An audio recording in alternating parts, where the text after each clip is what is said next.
न्यायालयाचा जो निर्णय आलेला आहे की आझाद मैदानापर्यंत जरांगे पाटलांना येता येणार नाही, एकंदरीतच गणेशोत्सव आहे, मुंबईत मोठी गर्दी असते, घरगुती गणेशोत्सव आहे, सार्वजनिक गणेशोत्सव बघायला खूप गर्दी असते, तर काय सांगाल? तुम्ही कोर्टात सुद्धा या प्रकरणी गेला होता. न्यायालयाच्या निर्णयाचं स्वागत करतो. बंबई ये आम आदमी की बंबई ये आर्थिक राजधानी है. या राजधानीला जरंगे सारखे एलिमेंट डिस्टर्ब करू शकत नाहीत. याकरिता रितसर काल आम्ही पोलीस तक्रारी केल्या होत्या. परवाच्या दिवशी आम्ही पोलीस महासंचालकांपासून शासनाच्या वरिष्ठ अधिकाऱ्यांना तक्रारी केल्या होत्या. आम्ही मान्य उच्च न्यायालयामध्ये आपला अर्ज सादर केला. त्याचबरोबर दुसरी एक जनहित याचिका, अशा 2 याचिका मान्य न्यायालयामध्ये आहेत. एका याचिकेवर सुनावणी करताना स्पष्टपणे न्यायालयाने आझाद मैदानात जरंगेच्या बाबतीमध्ये, आंदोलनाच्या बाबतीमध्ये स्पष्ट नो एंट्री रिस्ट्रेन केलेला आहे. कायद्यापेक्षा जरंगा मोठा नाही. जरंग्याला आता आंदोलन तिथं करता येणार नाही, कारण न्यायालयापेक्षा कोणी मोठं नाही. जरंगेला ज्यांनी तारीख ठरवून दिली होती, जसं म्हणत होता जरंगे की गणपती बाप्पाची प्रतिष्ठापना म्हणजे चतुर्थीचा दिवस माहित नाही, जरंगे म्हणत होता. आज जरंगेला हे ज्यांनी तारीख ठरवून दिली ती, मला नाव घेऊन म्हणायचं नाही, परंतु राष्ट्रवादी काँग्रेसचे वयोवृद्ध पुढारी शरद पवार असतील किंवा उद्धव असेल, कातड्यातलं राजकारण जरंगेला सोबत घेऊन करणारे, त्यांना मला सांगायचं आहे की जरंगेला आता तरी समजून सांगा की कायदा, भारताचं संविधान याच्यापेक्षा कोणी मोठं नाही.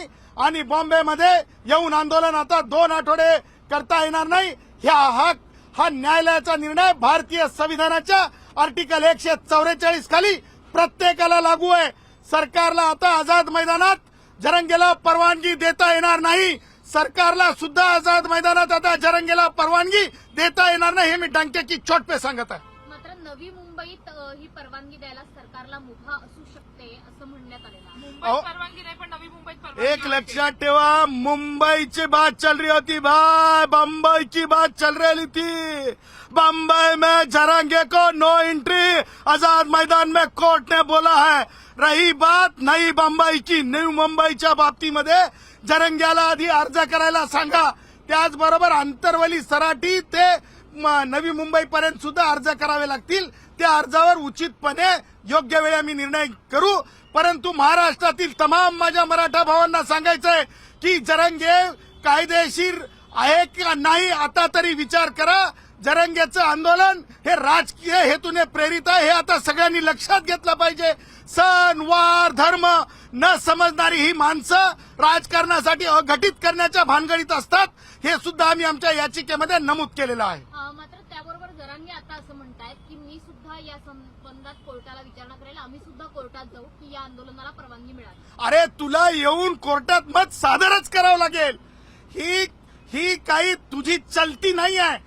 या कोर्ट मान्य न्यायालयासमोर सगळ्यांना वाकावंच लागतंय, कारण हा प्रोटोकॉल आहे. आणि त्याच्यामुळे आता जरंगे काय बोलतंय याला फार किंमत नाही. कायदा काय, ह्या गोष्टीला महत्व आहे, हे मला तुम्हाला डंक्याची चोट पे तुमच्या माध्यमातून जरंगेला सांगायचं आहे. जर नवी मुंबईत आंदोलन झालं, मराठा आंदोलन जमले, तर तुमची भूमिका काय असणार आहे? तुम्ही जनहित याचिका परत दाखल करणार? आमची भूमिका हीच राहणार आहे, हीच राहिलेली आहे. कायद्याचं संरक्षण, संविधानाची पायमल्ली होऊ नये. ज्या प्रकारे जरंगे म्हणत आहे की सर्वोच्च न्यायालयाच्या विरुद्ध जाऊन सरकारने सर्वोच्च न्यायालयाच्या विरुद्ध जाऊन सगळे सोयऱ्याचा GR महाराष्ट्र शासनच नाही तर देशातलं कोणतं शासन GR काढू शकत नाही. कारण माधुरी पाटील विरुद्ध कास्ट स्क्रुटिनी कमिटी या जजमेंटमध्ये सुप्रीम कोर्टाने तशा प्रकारचं म्हणजे शिरणी वाटल्यासारखं किंवा किराणा दुकानातील भोजवार मसाला विकल्यासारखं प्रमाणपत्र जातीचे देण्याची मुभा कोणत्याही कारणास्तव सरकारला किंवा अधिकाऱ्यांना नाही. चौकशी हेच माध्यम आहे.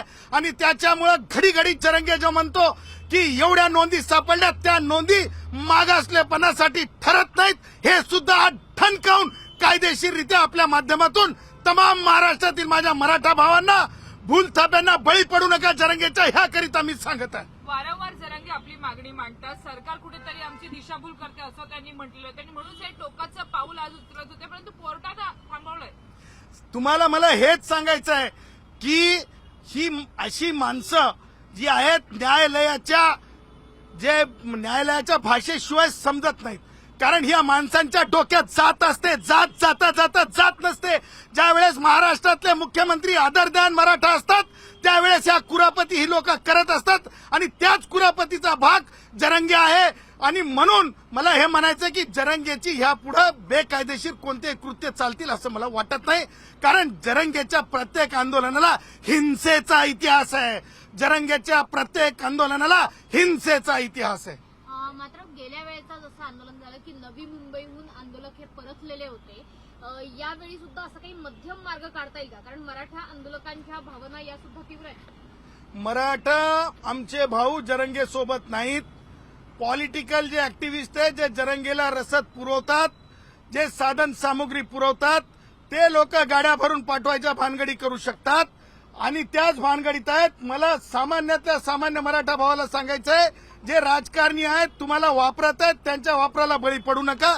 आणि मला वाटत नाही की बॉम्बे सोडून नवी मुंबईकरिता कोणी सुद्धा जरंगे सोबत येईल. कारण प्रिन्सिपली जरंगे चूक आहे हे आता एकदा नाही तर आता तिसऱ्यांदा सिद्ध झालेलं आहे. डंके की चोट पे सिद्ध झालेलं आहे. आणि न्यायालय जेव्हा आपलं मत व्यक्त करतंय, आदेश देतंय, न्यायालयाच्या बाहेर कोणाला जाता येणार नाही. आमच्यावरती अन्याय झाला असं ते म्हणतायत. जरांगे पाटलांनी म्हटलंय की यापूर्वी सुद्धा सरकारने आमच्यावर अन्याय केला आणि आता पुन्हा एकदा आमच्यावरती अन्याय अशा पद्धतीने केला जातोय. आम्ही न्यायालयाच्या निर्णयाचं स्वागत करत आहोत. न्यायालयाने सामान्यातल्या सामान्य माणसाला न्याय दिलेला आहे. एका राजकीय अघटित घडू पाहणाऱ्या एका घटनेपासून सामान्य मुंबईकराला, आर्थिक राजधानीला वाचवलेलं आहे. याच्यापेक्षा मला असं वाटतंय सोनियाचा क्षण कोणता असू शकत नाही. न्यायालयाचा निर्णय हा सोनियाचा क्षण आहे. जरंगेचं ज्या स्वप्न होते की मुंबईत जाऊन म्हणजे तो म्हणायचा 1000 अँब्युलन्स घेऊन चला. अरे मला सांगा, व्हॅलीजमध्ये तरी 1000 अँब्युलन्स आहेत का? म्हणजे काश्मीरच्या खोऱ्यांमध्ये म्हणजे काहीतरी मोठं अघटित घडवण्याच्या तयारीत तो आलेला होता. आणि मला असं वाटतं की न्यायालयाने या गोष्टीला पूर्ण विराम दिलाय. जरंगेला नो एंट्री आहे आझाद मैदानामध्ये. जरंगेला आंदोलन करता येणार नाही. भारताची परीक्षा एका शीताहून लक्षात येते.